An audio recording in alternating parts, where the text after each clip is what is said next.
Good morning and welcome to what will be our very abbreviated Anne Arundel County delegation meeting because it is crossover week. I'm Delegate Heather Bagnall, Chair of the delegation with Vice Chair Delegate Dana Jones. Before we conduct further introductions, I would ask everyone to welcome Delegate Stuart Schmidt from District 33B, who will be offering our pledge and our prayer today. All right, here we go, everybody. I pledge allegiance to the flag of the United States of America and to the republic for which it stands, one nation, under God, indivisible, with liberty and justice for all. Today is the feast of St. Patrick. While Patrick is perhaps the most well-known Irish saint, he is not the only one. Among Ireland's saints are St. Aidan, St. Bridget, St. Columban, St. Columcille, and St. Kieran. Please bow your heads. God our Father, we thank you for sending St. Patrick to our isle and pray that you bestow us the grace and honor and protect his legacy. We make our prayers through Christ our Lord, and we all say, Amen. Amen. Thank you so much, Delegate. I want to welcome our senators, Senator Don Guile from District 33, Senator Pam Beidel from District 32, Senator Brian Simonaire from District 31, Senator Sarah Elfreth from District 30, Senator Jim Rosapet from District 21, and Senator Clarence Lamb from District 12. And we want to wish our delegate from South County, Delegate Seth Howard, a very happy birthday today. I also want to welcome our guests, the Anne Arundel County chapter of the AARP, the Maryland Retired School Personnel who are watching from the live stream. And we also have from the County Executive's Office, Pete Barron, Hannah Dyer, and Ethan Hunt. I also want to recognize our counsel, Matt Carpenter, our delegation secretary, Roger Massey, and my chief of staff, Rory Nolan, and Josh Paper, chief of staff to our vice chair, Jones, who are providing technical support for the meeting. As a reminder, all delegation meetings will be on Zoom due to the space constraints. We're going to go straight to our presentations today as we have, I have to get our members to their various meetings by 9 a.m. So if you see folks going in and out, it is not intended to be disrespectful. We have a lot of moving parts right now as we're trying to move these bills across the hallway. So with that, I want to welcome our first guest, Michael Walsh, who is here with Luminous Health Anne Arundel Medical Center. Welcome, Mr. Walsh. Good morning, Madam Chair. This is Tori. Hi, Tori. I'm so sorry. I'm going from my notes. Michael helps us with some advocacy work and government relations. I'm not sure he's actually on the call, so I can get us started if that works, Madam Chair. That would be fantastic. And Tori, it's a pleasure to see you again. Great. And thank you for the St. Patrick's greetings. I can see several people wearing their green today. It's a big day in my life for sure. So thank you for the opportunity to meet with the delegation and just share a couple of updates about what's going on at Luminous Health, some of our key programs and priorities, and talk a little bit about the alignment of those activities with the legislative agenda and several of the bills that you're working on. And you know, as always, we do have a few slides that we were hoping to share. I'm not sure if we're able to get those up. If that's either your team or Eric, our colleague from Luminous Health, might be able to do some sharing of a screen. We did share, I think, some slides in advance, so hopefully you had a chance to see those at your offices as well. Eric, are you able to share? Hey, Tori. Yeah, I was just trying to share, and I'm getting a notice that sharing is disabled. And does anyone have the reins to allow me to do that? Rory, can you go ahead and You should be good to go now. Okay, great. Thank you, guys. One second here. We got to keep that security tight on Zoom. We know how that goes. Thank you very much. You can just go to full screen share. Yes. Thank you so much. So I wanted to start, of course, by introducing my colleague, Dr. Sherry Perkins, who serves as the president of Anne Arundel Medical Center. And she and I have been colleagues for many years now. And she's leading the day-to-day activities of the medical center, also of Pathways and our McNew Medical Center, and also has broad responsibility across Luminous Health for our integration work. So Dr. Perkins is with me today, as well as Eric Crowder, who's our associate counsel and helps us facilitate our government relations work. So we will go through a couple of slides here, but always are interested in your comments and your insights and questions that you may have about anything that's on your legislative agenda or anything going on at Luminous Health or Anne Arundel Medical Center. So if we go to the next slide, we've been on a journey. I would call it a 120-year journey. Anne Arundel Medical Center celebrated 120th birthday this past year, founded in 1902 in the city of Annapolis as the Annapolis Emergency Hospital. And through many decades, we have evolved into a regional center. Anne Arundel Medical Center, specifically within Luminous Health, increasingly a regional referral center. And we have many outpatient centers across the region, including in Pasadena and Odenton, across the bridge onto the Eastern Shore into Prince George's County as well.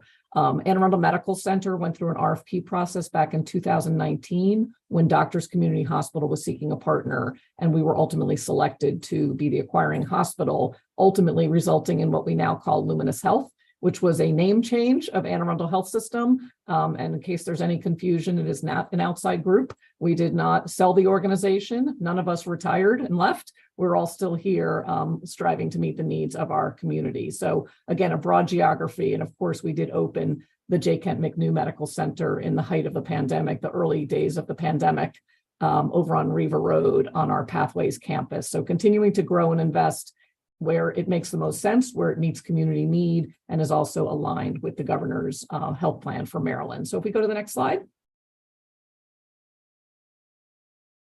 Again, these are just a few facts and figures. We have grown. We have about 6,600 employees, more than half of whom live in Anne Arundel County. We are operating the largest emergency department in the state, and we now have the 3 hospitals as well as 2 subacute facilities in the region. And when we look at and measure our community health benefit, we are providing more than $95 million in community benefits. So we're proud of that. We intend to continue that work, even for programs and services for which the funding is limited and not valued in the same way as others. We go to the next slide. Again, just a quick map here. You see where we're headquartered, right in Annapolis on Jennifer Road. Again, serving a pretty large region and giving you a sense of where our patients arrive from and where they live and where they can get their treatment across many of our sites in the region. If we go to the next slide, we put forward a very bold vision a couple of years ago, and we call that Vision 2030. And not that we know that what's going to happen 10 years out, but we try to take a broad vision to say, what can we be really bold about and aspirational about? And you see our bold goals here. And as most recently with the new administration, and when we reviewed Governor Moore's health plan for Maryland that was actually published during the campaign prior to the election, we really saw a number of different points of alignment. And as we put together our plans and allocate our resources and think of where we need to invest to grow programs and services to meet community need, we see really strong alignment with the governor's plan. So on the next slide, many of you are probably familiar with this 14-page document, very much focused on healthcare disparities, specifically in maternal health and maternal mortality. You saw the headlines, I'm sure, yesterday on the national news and the Wall Street Journal, how maternal mortality increased through the pandemic and how it's about 3 times worse for communities of color and specifically Black women. So drawing upon the expertise at Anne Arundel Medical Center with the 2nd busiest birthing program in the state and the leadership of Dr. Monica Jones, really being able to focus on the increasing acuity we're seeing in the OB population and being able to address that very specifically. And also through a new residency training program, we're now training residents in OBGYN. Focus on reproductive rights, certainly very much focused on behavioral health services within Annapolis and across the region, and really focus on substance use disorders, which we've been doing at Pathways for more than 30 years now. On the next slide, again, I wanted to just tie this together when we talk about health equity and health disparities across Luminous Health and under our governing board. In 2020, we were ready to update our vision for the next decade. And at the same time, we'd already been on a 5-year journey in health equity. And we updated that through what we call our HEART Force, our Health Equity and Anti-Racism Task Force. And at that time, the governing board said, we've got to do even better. And we put together a set of 10 recommendations along these 3 areas. And it really is about focusing on disparities and health inequities, differentially investing in our community where the communities are most vulnerable, collaborating with community partners, and making sure that we measure our work so that we can be held accountable going forward. Our governing board, on the next slide, some of these names and faces are, of course, familiar to many of you. These are trustees who volunteer their time to govern our organization, myself and the broader management team accountable to this board that is very much focused on health equity and quality, meeting community needs, developing and enhancing our workforce, which of course is strained these days, you know that, and also pushing for the financial viability and stability of hospitals within Luminous Health and across the state of Maryland. So I'm going to flip it to my colleague, Dr. Perkins, and she's going to talk about some of the programs and services specifically at Arundel Medical Center, McNew, and Pathways. Sherry? Thank you, Tori. I would say in that handoff, it's a real privilege for me to, for a couple of decades, to have a colleague like Tori as our CEO. You know, you probably are aware she leads very significantly in the state with Maryland Hospital Association, with the HSCRC, and nationally through American Hospital Association and other entities. And then you saw reflected a very engaged, committed, diverse governing board that we're very proud to work with. So thank you, Madam Chair. But besides it being St. Patrick's Day, and I didn't hear whose birthday it was, it's also Resident Match Day. So Tori talked, it's so nationally across the country, it's Resident Match Day where medical students find out their matches. So in a couple hours, we'll all be engaged to find out about our new obstetric residents, new surgical residents, and new medical residents that will train right here in Annapolis. And we're excited about that. So it's a special day nationally on that. I do want to say to each of you, and we have a chance to engage with you in many ways for all that you do year round. I know this is well, I don't quite know what it means to be in session right now, but we know it is a busy, busy time. And what we appreciate is what you do year round to make this a place that we all want to live, you know, in our schools, in our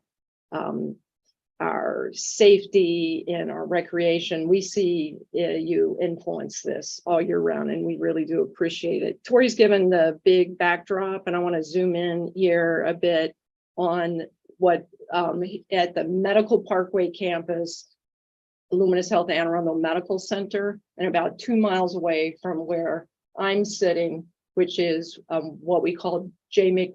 Kent McNew Family Medical Center. It's our psychiatric hospital, if you will. And next door to that is Pathways, which is our substance use treatment hospital.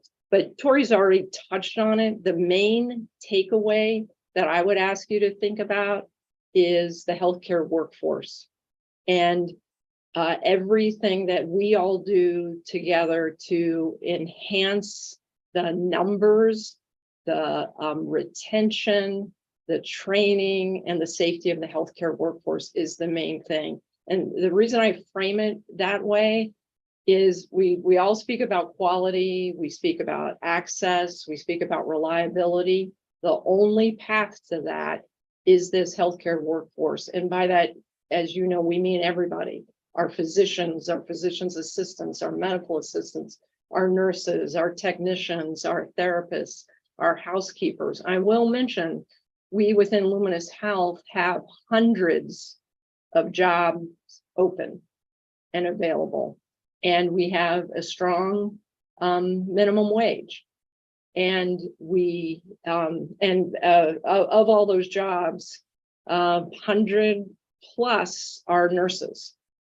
So again, when you're talking to your constituents, think about us as a workplace of choice. We're pretty proud of what we were able to do here. So in terms, let's maybe back for a second there, Eric. I just want to touch a bit on our services. So we are a big, busy place. So in-house today at Arundel Medical Center, we have 400 patients in-house in beds. We will see 300 patients through our emergency department, and about a third of those will be children. We'll perform 80, 90 surgeries. About 2/3 of those, the patients will go home today. So it'll be a quick turn surgery. We'll see 125, 130 patients will have some kind of outpatient infusion for cancer or other needs or radiation therapy. And we will, this is my favorite statistic right now. We still have our kindergarten class of babies every day of, 15, 20-ish. And every day now we have more babies than we have patients in-house with COVID. So we only have probably about 10 patients in-house with COVID today, and we'll have twice as many babies born. So to look across this range of services that we have, and I'm aware that you're on a short time frame, because I could deliberate and say so much about every one of them. But we do have, as I mentioned, our obstetrics program with that kindergarten class a day. We have consolidated our births into what we call our Klatnoff Pavilion. We had a small number of births happening in another site through the midwife practice. The midwife practice is continuing to function as a practice, but there were only a handful of births happening in that site, in that birthing center. And those are all happening right on the campus just across the way. We have, as Tori's mentioned, working on expanding access in obstetrics in Prince George's County, and will extend the expertise of our very busy, highly complex birthing program that we've had here at Anne Arundel. In terms of surgery, again, I'm guessing you know a bunch of this already, but we have a very robust, big, busy, full surgical program, highly technical, with robotic expertise, laparoscopic expertise in neurosurgery, orthopedics, general surgery.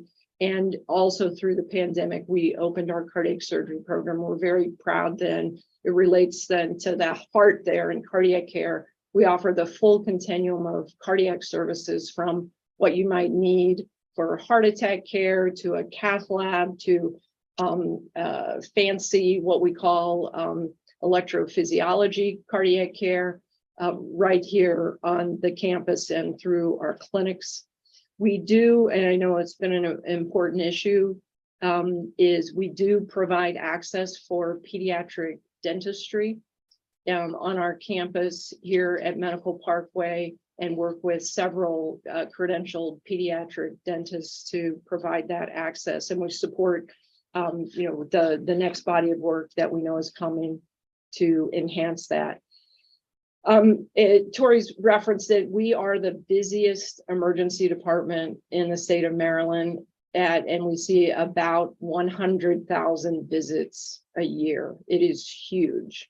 And again, about a third of those visits involve children to our pediatric specific emergency department. We actually are the 30th busiest emergency department in the country. So we're a big, busy place, a big front door, and we do find many, many people interested in coming to us for emergency care, and we support that. But we also recognize that delays and wait times and those concerns are an important issue, and something that we pay a lot of attention to, work really hard on. We support Luminous Health participation in the task force and look strongly forward to that. We do work carefully with Chief Wolford, Chief Schultz in EMS on this topic, and always seeking to improve our AMBO offload times, as well as the time anybody spends in an emergency department who is in and then goes home, or who is in and goes upstairs into a bed in our hospital. Last, I'll land here on behavioral health. We, again, as Tori mentioned, we opened up McNew, which is our psychiatric hospital in right about 3 years ago. Thousands of patients have now been able to have inpatient care just 2 miles away here in McNew. It really enhanced the access for inpatient psychiatric care in the county. And there's a fuller continuum, of course, of what we call the outpatient services. Outpatient services, we also have outpatient services for children, but the inpatient services are for adults. We do have a request in to the governor's budget to double the beds of inpatient psychiatry beds that we have, to go from 16 to 32, which again would be a great enhancement for the whole county. The next door to McNew, we have our 30-year, and so a pretty incredible run of what we call Pathways, which is our substance use and alcohol treatment facility that also has a range of inpatient, outpatient support for treatment of alcohol and drug use. Our request there also in the governor's budget is a full replacement of that building, and then a repurposing of the Pathways building for other behavioral health uses. And then similarly, we have a couple of congressional requests for smaller projects related to behavioral health. So I'm mindful, Madam Chair, of the time you mentioned. I'll stop on that one and toss back to you. Thank you very much for the opportunity to. All right, well, maybe I'll brag for a minute. Go back one slide. So we are Dr. Perkins. I do have members that have to leave at 9, so I do want to give them an opportunity to ask questions before they have to leave. So pause on bragging. Okay. I just want to check in with my members You got to see if anyone has questions before they have to, because we have some folks that have to go to voting sessions. You got Delegate Lehman. Hi, thank you, everyone. Good to see you, Sherry Perkins. It's been a while.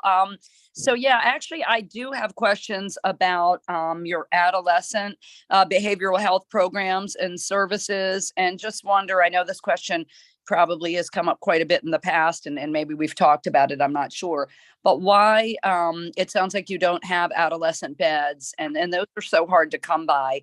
Could you just talk about your adolescent initiatives, including day programs? Thank you.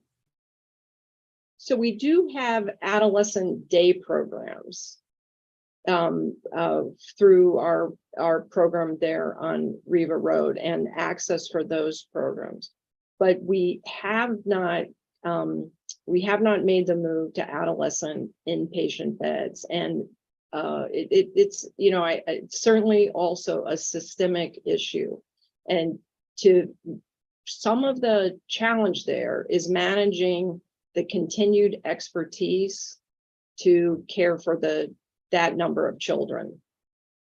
So it's we would really welcome a more systematic statewide approach to how we care for adolescents and younger children, because certainly in our pediatric emergency department, we have that need all the time, and we have many children who need to stay in our pediatric emergency department for that care.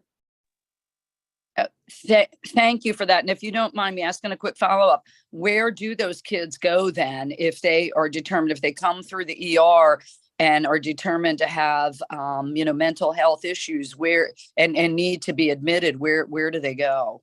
Well, a very common next step out of our emergency department is Shepherd Pratt. But Okay. as you, I'm sure know, they have more demand than they have capacity for right now. Just as an anecdote, we have a child with us right now who has probably a several-week wait for a next bed. Wow. And Okay. has been with us already a couple of weeks. Wow. Okay. Thank you. Thank you for that. Thank you, Madam. Thank you, Delegate. Senator Vital. Thank you, Madam Chair, and Sherry, thanks for your presentation this morning. The emergency room issue is something that has really come to light, and we have a bill. I don't know who's actually going to serve on it, but trying to reduce emergency room wait times because we're one of the longest wait times in the country. Can you tell me what you're doing maybe to reduce the wait times?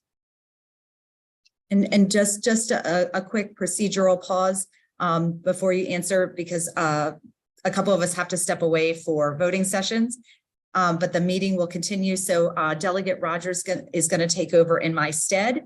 And so please, members, don't feel rushed. And we do have another presentation after this. With that, Senator Vital, thank you for your question. Dr. Perkins, please continue. Great, and thank you for that question. It is one of our absolute key priorities every day, and one of the main things I pay attention to is, what is the demand in the emergency department, and what is what we call patient flow in the emergency department. A key principle on this, again, which I'm sure you all are aware of, it's not an emergency department isolated issue. It's an access to all resources issue. So if we think about today, the 300 patients who will come in the Arundel emergency department, their need, about 20% of those patients will have a need to move into an inpatient status, which means 80% of them will go home. So if what we have to manage is helping patients in the full hospital get discharged to the right place. Some of them will go home, some of them will have home care, some of them will need some kind of skilled care.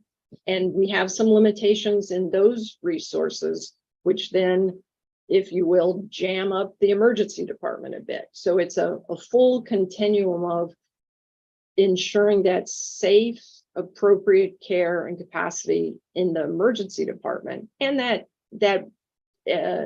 we're using the emergency department for the right things, and that we're managing what we call our throughput, our length of stay, our movement back into the community for where folks can safely leave the hospital. In all things, what we're focused on: safe ER care, safe inpatient care, safe discharge. Now, again, I'll probably torture you with details on this, but key things are how we work with the EMS crews to offload the ambulances. That's got to be a very fast process, that we're offloading the ambulances so we can get the EMS crews back in. And then we work very hard to facilitate that movement of patients out of inpatient beds so we can transfer the patients who need a bed into that inpatient space. So you can see we're very focused on it and very interested in what might come and participating in the task force. Thank you for that. And Yeah. I just get so concerned because there must be other states in the country that have this problem, and yet we're like 50th. We are. I hope we can find some solutions. Thank you, Dr. Perkins. We agree. If I could just add. All right. Are there Senator Vital, if I could just add, I'm sorry, Delegate Rogers. The other thing we've done most recently, we were looking at our wait times pre-pandemic, post-pandemic. They've gone up quite a bit more since the pandemic. One of the things at Anne Arundel Medical Center that might be distinguished from some other hospitals across the state, every bed is open, every bed is staffed, even though we're relying on very expensive premium labor to do so. That, of course, has a financial condition that's not ideal. but every bed is open. We are housing more patients at Anne Arundel Medical Center than we have licensed beds for. And, Sherry and the team have done a great job of staffing that. We also had Dr. Delbridge come and meet with our senior leadership just 2 weeks ago about all the data that you're hearing and seeing as well. So we want to actively participate. Being the largest ER in the state, we have a lot of insight to share and improvement to do as well. And we're setting a goal to be able to at least get back to where we were pre-pandemic. But you're right, Maryland is not looking good across the country, and we have a lot to learn. So we want to be active in that study and can really bring some expertise and insights to that work. Thank you. All right. Not seeing any other questions. Tori and Sherry, want to thank you for that very informative update. Also want to congratulate you on the awards and recognitions. I know the slide's been posted, so my colleagues have had a chance to take a look at that. And so congratulations on all of those. And just a personal point of privilege, want to thank you for the very good care that you provided to one of our colleagues and your former employee. And I've had a chance to visit him a couple times at home and also when he was there at Luminous. So thank you for that. And he's continuing to, progress, and we may even see him before the end of the session. So thank you so much for that. So with that, we're going to transition to the Baltimore Central Maryland Transit Futures Update with Johns Hill Grass. Thank you, Mr. Chair. We're going to go ahead and sign off. Thank you for the time, and we hope to see you next Wednesday at dinner. Take care. Thank you. Thank you all. Thank you, Delegate Rogers. I appreciate that. For those who don't know me, my name is John Hilligus. I'm the Director of Regional Mobility and Infrastructure for the Greater Washington Partnership. Unfortunately, Sharon Markley Schreiber from the Greater Baltimore Committee just had to step out, but that's okay. I can hopefully fill in for her.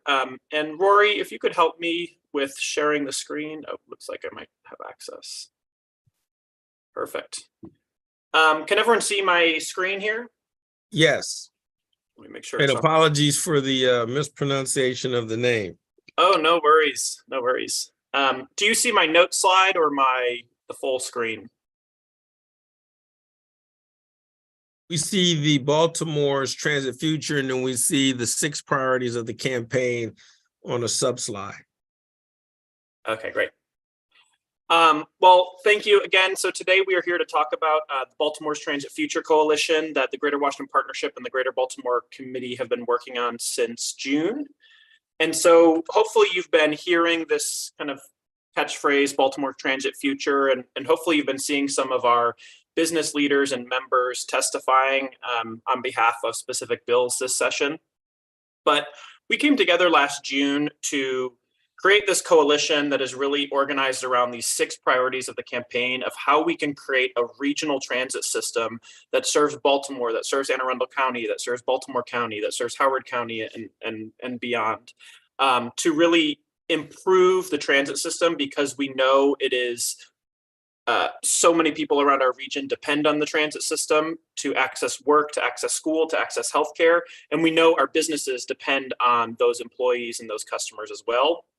And we really think this is an opportunity to really help this region stand out and be more competitive on the national and economic stage.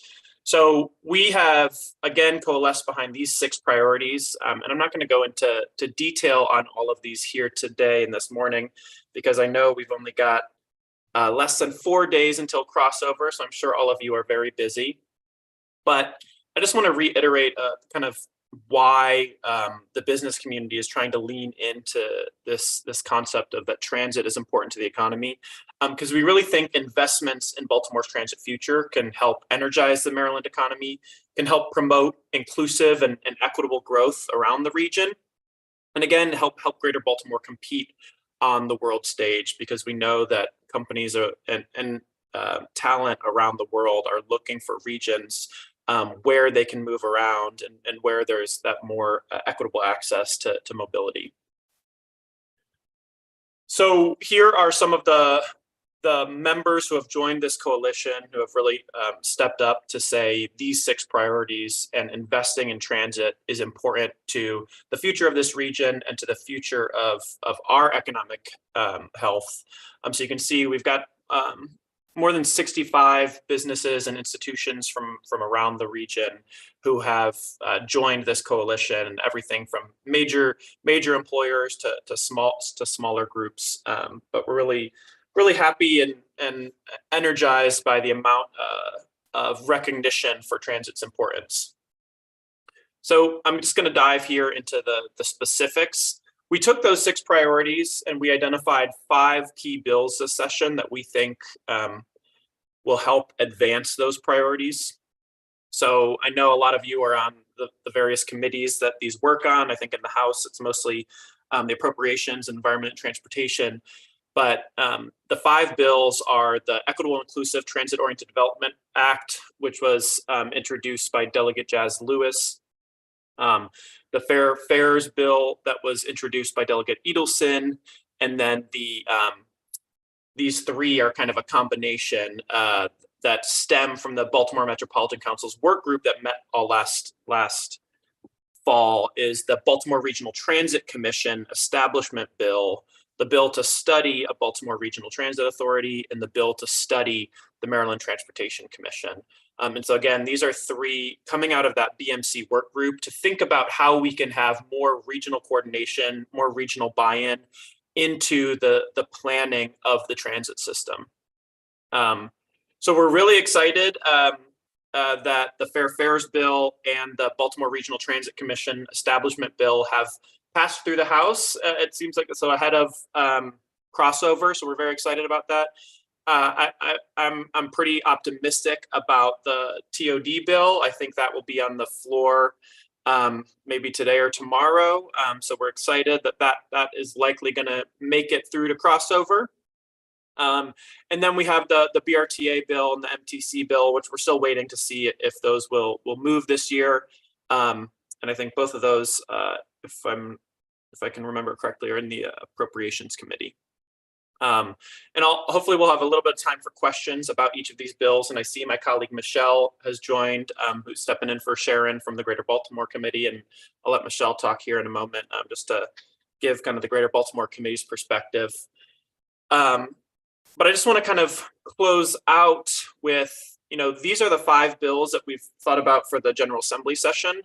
But going back to those 6 priorities, this is a long-term effort for the Greater Baltimore Committee and the Greater Washington Partnership. We know we're not going to solve all of transit's issues and the decades of challenges we've seen in our transit system in one General Assembly session in 1 year. So we are, as our organizations, we're committed to this for the long term. And so we've started to think about, what are some near-term goals and long-term goals for each of those 6 priorities. And so besides those 5 bills, I think the biggest near-term goal is making sure that MTA has the operating and capital budget they need to be able to provide the service that riders expect. We've still struggled with having enough operators, mechanics, managers of the operators and the like, all the way up to the planning staff at MTA. So we're hopeful with the budget that you guys passed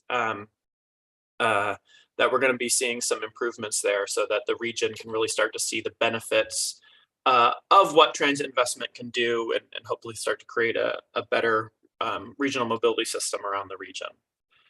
So I went through that pretty quickly. I know there's a lot going on this morning, but I'll turn it over to Michelle. Michelle, if you want to talk a little bit about the Greater Baltimore Committees. So, hey, John, and I know that you got Michelle coming on. We've lost just about all of our members. I would ask that, Michelle, if you could just sort of kind of summarize, so that we can get out there and try to vote for some of these bills. Your concerns with this bill. I guess I look at it. Yes. Go ahead. Absolutely. Just very quickly, I'm actually consulting now and working with the GBC. I have a long history of working on transportation initiatives through the lens of economic development. The business leadership at GBC and also with Greater Washington Partnership has taken a very strong stance in terms of the importance of transit in the greater Baltimore region as a catalyst for economic development. This is about economic development. So the commission, hopefully the study to move forward with an authority, the TOD bill, all of the transportation, the package of transportation bills that the coalition has been pushing forward, all feed into being a catalyst for economic development. And particularly on TOD, which is one of my primary interests, Anne Arundel County can benefit significantly from moving the TOD program into a more aggressive, objective position. So with that, I think I'll be quiet, being sensitive to your time constraints, Delegate Rogers. Thank you so much, Michelle. I truly appreciate that. I see we have a question from Delegate Pruski. Thank you, Mr. Chairman. I appreciate it. And Michelle and John, this is like music to my ears. I'm a new delegate here, but one of the things that I'm certainly interested is the traffic on Route 3, 97, 32, and 100. As you know, a lot of the improvements that have been done in the state are along the 95 corridor, where we obviously have the express lanes. There's been very little done in Anne Arundel County.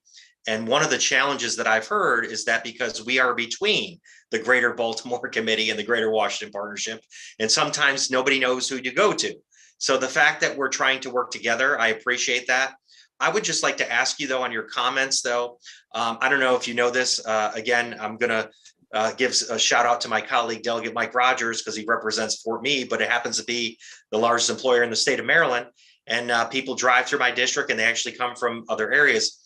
But I was just curious if you have any thoughts on improvements to 97.3 Route 2, and then any other kind of coordination. And then also the Odenton TOD, which happens to be something that's been lagging for years. So again, I know I threw a lot at you, but I'd like to kind of hear your perspective on those. Thank you.